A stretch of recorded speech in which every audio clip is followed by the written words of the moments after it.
Hello everyone, তো আজ হলো আমার বার্থডে আর আমি ভীষণই খুশি সকাল থেকে। তো সকালে প্রথমেই গিয়েছিলাম পুজো দিতে। আমি আগের বছর বার্থডেতেও পুজো দিতে এসেছিলাম আর এই বছর বার্থডেতেও পুজো দিতে এসেছি। আর এই বছর আমার কি একটা ইচ্ছা হলো, আমি শাড়ি পরে আসলাম। যদিও বা আমি প্রথমে এই শাড়িটা পরিনি, আমি একটা লাল কালারের শাড়ি পরেছিলাম। যেই শাড়িটা পরে মনে হচ্ছিল যে আমার যেন বিয়ে, তো আমি ওই জন্য শাড়িটা চেঞ্জ করে নিয়েছিলাম, চেঞ্জ করে এই শাড়িটা পরলাম। তারপর একটা কুর্তি কিনে আর ফুল কিনে চলে এসেছি বাড়িতে। আর বাড়িতে এসে খাওয়া দাওয়া হয়েছিল, আশীর্বাদ করেছিল, যেটার কোনো ভিডিও করাই হয়নি আমার।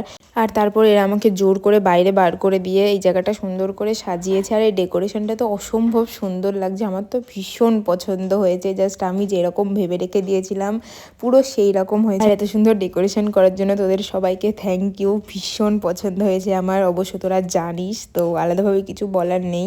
আর এখানে এরা আমার ছবি তুলে দিচ্ছে, আর এখানে কিছু একটা বলেছিল ওই জন্য আমার মুখটা এরকম ছিল। আর আমার ছবিগুলো ভীষণ সুন্দর সুন্দর হয়েছে, আমার ভীষণ পছন্দ হয়েছে।